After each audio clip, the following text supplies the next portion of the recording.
बोलो सांचे दरबार की जय। 11वां अध्याय। देवताओं द्वारा देवी की स्तुति तथा देवी द्वारा देवताओं को वरदान। मैं भुवनेश्वरी देवी का ध्यान करता हूँ। उनके श्री अंगों की आभा प्रातःकाल के सूर्य के समान है और मस्तक पर चंद्रमा का मुकुट है। वे उभरे हुए स्तनों और 3 नेत्रों से युक्त हैं। उनके मुख पर मुस्कान की छटा छाई रहती है और हाथों में वरद, अंकुश, पाश एवं अभय मुद्रा शोभा पाते हैं। ऋषि कहते हैं, देवी के द्वारा वहाँ महादैत्यपति शुंभ के मारे जाने पर इंद्र आदि देवता अग्नि को आगे करके उनका कात्यायनी देवी की स्तुति करने लगे। उस समय अभिष्ट की प्राप्ति होने से उनके मुख पर कमल दमक उठे और उनके प्रकाश से दिशाएं भी जगमगा उठी। देवता बोले शरणागत की पीड़ा दूर करने वाली देवी हम पर प्रसन्न हो। संपूर्ण जगत की माता प्रसन्न हो। विश्वेश्वरी, विश्व की रक्षा करो। देवी तुम ही चराचर जगत की अधीश्वरी हो। तुम इस जगत का एकमात्र आधार हो, क्योंकि पृथ्वी रूप से तुम्हारी ही स्थिति है। देवी तुम्हारा पराक्रम अलंघनीय है। तुम ही जल रूप में स्थित होकर संपूर्ण जगत को तृप्त करती हो। तुम अनंत बल संपन्न वैष्णवी शक्ति हो। इस विश्व की कारणभूता परामाया हो। देवी तुमने इस समस्त जगत को मोहित कर रखा है। तुम ही प्रसन्न होने पर इस पृथ्वी पर मोक्ष की प्राप्ति कराती हो। देवी संपूर्ण विद्याएं तुम्हारे ही भिन्न भिन्न स्वरूप हैं। जगत में जितनी स्त्रियां हैं वे सब तुम्हारी ही मूर्तियां हैं। जगदम्ब, एकमात्र तुमने ही इस विश्व को व्याप्त कर रखा है। तुम्हारी स्तुति क्या हो सकती है। तुम तो स्तवन करने योग्य पदार्थों से परे एवं परावाणी हो।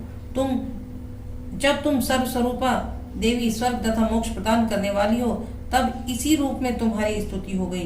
तुम्हारी स्तुति के लिए इससे अच्छी उक्तियां और क्या हो सकती हैं। बुद्धि रूप से सब लोगों के हृदय में विराजमान रहने वाली तथा स्वर्ग एवं मोक्ष प्रदान करने वाली नारायणी देवी तुम्हें नमस्कार है। कला, काष्ठा आदि के रूप से क्रमशः परिणाम की ओर ले जाने वाली तथा विश्व का उपसंहार करने वाली समर्थ नारायणी तुम्हें नमस्कार है। नारायणी तुम सब प्रकार का मंगल प्रदान करने वाली मंगलमयी हो, कल्याणदायिनी शिवा हो।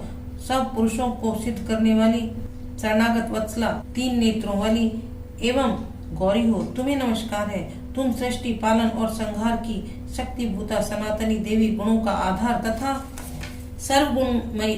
सर्वगुणमयी हो। नारायणी तुम्हें नमस्कार है। शरण में आए हुए दीनों एवं पीड़ितों की रक्षा में संलग्न रहने वाली तथा सबकी पीड़ा दूर करने वाली नारायणी देवी तुम्हें नमस्कार है। नारायणी तुम ब्रह्माणी का रूप धारण करके हंसों से जुटे हुए विमान पर बैठती तथा कुश मिश्रित जल छिड़कती रहती हो, तुम्हें नमस्कार है। माहेश्वरी से त्रिशूल, चंद्रमा एवं सर्प को धारण करने वाली तथा महान वृषभ की पीठ पर बैठने वाली नारायणी देवी तुम्हें नमस्कार है।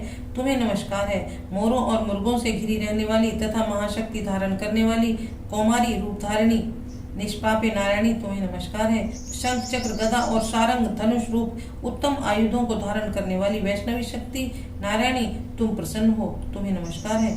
हाथ में भयानक महाचक्र लिए और दाढ़ों पर धरती को उठाए वाराही रूप धारिणी कल्याणमयी नारायणी तुम्हें नमस्कार है। भयंकर नरसिंह रूप से दैत्यों के वध के लिए उद्योग करने वाली तथा त्रिभुवन की रक्षा में संलग्न रहने वाली नारायणी तुम्हें नमस्कार है। मस्तक पर किरीट और हाथ में महावज्र धारण करने वाली, सहस्त्र नेत्रों के कारण उद्दीप दिखाई देने वाली और वत्रासुर के प्राणों का अपहरण करने वाली इंद्र शक्ति रूपा नारायणी तुम्हें नमस्कार है। शिवदूती रूप से दैत्यों की महती सेना का संहार करने वाली, भयंकर रूप धारण तथा विकट गर्जना करने वाली नारायणी तुम्हें नमस्कार है। दाढ़ों के कारण विकराल मुख वाली, मुंडमाला से विभूषित मुंडमर्दिनी चामुंडा रूपा नारायणी तुम्हें नमस्कार है। लक्ष्मी, लज्जा, महाविद्या, श्रद्धा, पुष्टि, श्रद्धा, ध्रुवा, महारात्रि तथा महाअविद्या रूपा नारायणी तुम्हें नमस्कार है। मेधा, सरस्वती, वरा, भूति, वाभ्रवी, तामसी, नियता तथा ईशा रूपणी नारायणी तुम्हें नमस्कार है। सर्वस्वरूपा सर्वेश्वरी तथा सब प्रकार की शक्तियों से संपन्न दिव्य रूपा दुर्गे देवी, सब भयों से हमारी रक्षा करो, तुम्हें नमस्कार है। कात्यायनी, यह 3 लोचनों से विभूषित तुम्हारा सौम्य मुख सब प्रकार के भयों से हमारी रक्षा करे, तुम्हें नमस्कार है। भद्रकाली, ज्वालाओं के कारण विकराल प्रतीत होने वाला, अत्यंत भयंकर और समस्त असुरों का संहार करने वाला तुम्हारा त्रिशूल भय से हमें बचाए, तुम्हें नमस्कार है। देवी, जो अपनी ध्वनि से संपूर्ण जगत को व्याप्त करके दैत्यों के तेज नष्ट किए देता है, वह तुम्हारा घंटा हम लोगों की पापों से उसी प्रकार रक्षा करे जैसे माता अपने पुत्रों की बुरे कर्मों से रक्षा करती है। चंडिके, तुम्हारे हाथों में सुशोभित खड्ग जो असुरों के रक्त और चर्बी से चर्चित हैं, हमारा मंगल करें, हम तुम्हें नमस्कार करते हैं। देवी तुम प्रसन्न होने पर सब रोगों को नष्ट कर देती हो और कुपित होने पर मनोवांछित सभी मनोकामनाओं का नाश कर देती हो। जो लोग तुम्हारी शरण में जा चुके हैं उन पर विपत्ति तो आती ही नहीं। तुम्हारी शरण में गए हुए मनुष्य दूसरों को शरण देने वाले हो जाते हैं। देवी अंबिके, तुमने अपने स्वरूप को अनेक भागों में विभक्त करके नाना प्रकार के रूपों से जो इस समय इन धर्मद्रोही महादैत्यों का संहार किया है, वह सब दूसरी कौन कर सकती थी। विद्याओं में ज्ञान को प्रकाशित करने वाले शास्त्रों में तथा आदि वाक्यों में तुम्हारे सिवा और किसका वर्णन है, तथा तुमको छोड़कर दूसरी कौन ऐसी शक्ति है जो इस विश्व को अज्ञान में घोर अंधकार से परिपूर्ण ममता रूपी गड्ढे में निरंतर भटका रही हो। जहाँ राक्षस, जहाँ भयंकर विष वाले सर्प, जहाँ शत्रु, जहाँ लुटेरों की सेना और जहाँ दावानल हो, वहाँ तथा समुद्र के बीच में भी साथ रहकर तुम विश्व की रक्षा करती हो। विश्वेश्वरी, तुम विश्व का पालन करती हो, विश्वरूपा हो, इसलिए संपूर्ण विश्व को धारण करती हो। तुम भगवान विश्वनाथ की भी वंदनीय हो। जो लोग भक्ति पूर्वक तुम्हारे सामने मस्तक झुकाते हैं वे संपूर्ण विश्व को आश्रय देने वाले होते हैं। देवी प्रसन्न हो। जैसे इस समय असुरों का वध करके तुमने शीघ्र ही हमारी रक्षा की है, उसी प्रकार सदा हमें शत्रुओं के भय से बचाओ। संपूर्ण जगत का पाप नष्ट कर दो और उत्पात एवं पापों के फलस्वरूप प्राप्त होने वाली महामारी आदि बड़े बड़े उपद्रवों को शीघ्र दूर करो। विश्व की पीड़ा दूर करने वाली देवी, हम तुम्हारे चरणों पर पड़े हुए हैं, हम पर प्रसन्न हो। त्रिलोक निवासियों की पूजनीय परमेश्वरी, सब लोगों को वरदान दो। देवी बोली, देवताओं, मैं वर देने को तैयार हूँ। तुम्हारे मन में जिसकी इच्छा हो वह वर मांग लो। संसार के लिए उस उपकारक वर को मैं अवश्य दूंगी। देवता बोले, सर्वेश्वरी, तुम इसी प्रकार तीनों लोकों की समस्त बाधाओं को शांत करो और हमारे शत्रुओं का नाश करती रहो। देवी बोली, देवताओं, वैवस्वत मनवंतर के 28वें युग में शुंभ और निशुंभ नाम के 2 अन्य महादैत्य उत्पन्न होंगे। तब मैं नंदगोप के घर में उनकी पत्नी यशोदा के गर्भ से अवतीर्ण हो विंध्याचल में जाकर रहूंगी और उक्त दोनों असुरों का नाश करूंगी। फिर अत्यंत भयंकर रूप से पृथ्वी पर अवतार ले मैं वैप्रचित नाम वाले दानवों का वध करूंगी।